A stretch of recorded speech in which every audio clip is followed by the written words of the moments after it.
அஸ்ஸலாமு அலைக்கும். வலைக்கும் சலாம். வா ரஹ்மத், நல்லா இருக்கியா? நான் நல்லா இருக்கேன். நீங்க நல்லா இருக்கீங்களா? அல்ஹம்துலில்லாஹ், நல்லா இருக்கோம். சரி, இவங்க யாரு?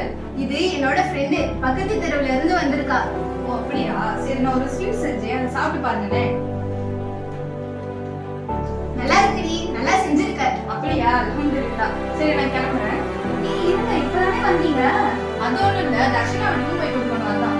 யார் மேல் வீட்டுக்காரங்க? தர்ஷினாவா? அவங்க இன்னும் ரிலேட்டிவ் தான். வாங்க போலாம். சரி, எல்லாரும் ஒண்ணா சேர்ந்து போலாம். தர்ஷினா வீடா?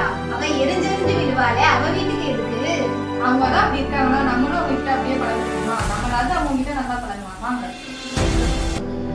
தர்ஷினா அல்லா தொழுதுட்டு இருக்காங்களே, சரி நம்ம இங்கே வெயிட் பண்ணுவோமா? வெயிட் பண்ணுவோம். அஸ்ஸலாமு அலைக்கும் வரஹ்மத்துல்லாஹி வபரகாத்துஹு. வலைக்கும் சலாம் ரஹ்மத்துல்லாஹி வபரகாத்துஹு. என்ன விஷயம், எல்லாம் சேர்ந்து ஒண்ணா வந்திருக்கீங்க? அது ஒண்ணும் இல்ல தர்ஷினா, நான் ஸ்வீட் செஞ்சிருக்கேன், அதை எடுத்துக்கோவேன். இல்ல, எனக்கு ஸ்வீட்லாம் வேணாம், எனக்கு பிடிக்காது.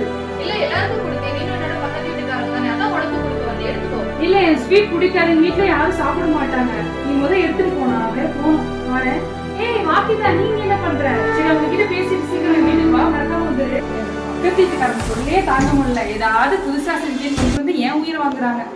இப்படி பேசுறாங்க, எனக்கு ரொம்ப கஷ்டமா இருக்கு. நான் தான் அப்பவே சொன்னேன்ல, அவ அப்படிதான்னு.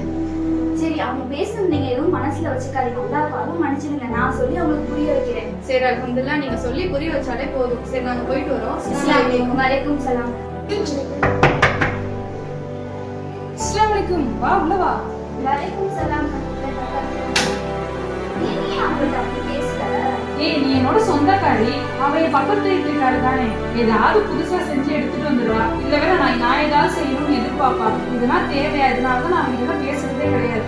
நீ இறைவனுக்கு செய்ய வேண்டிய கடமையை ஒழுங்கா செய்யலன்னா அடியாருக்கு செய்ய வேண்டிய கடமையில நீ தவறு நினைச்சிருக்க. யார் ஒருத்தவங்க தன்னோட அந்நிய வீட்டுக்காரங்க நல்ல முறையில நடந்துக்கிறாங்களோ அவங்க அல்லாஹ்விடத்துல சிறந்தவங்க என்று நபி ஸல்லல்லாஹு அலைஹி வஸல்லம் அவங்க சொன்னாங்க. ஓ அப்படியா? அது நான் எனக்கு இது தெரியாம போச்சு. தெரியாம உங்களை நிறைய கஷ்டப்படுத்திருக்கேன். இன்ஷா அல்லாஹ் நான் என்னை மாத்திக்கிறேன். இன்ஷா அல்லாஹ். அஸ்ஸலாமு அலைக்கும் வரஹ்மத்துல்லாஹி வபரகாத்துஹு.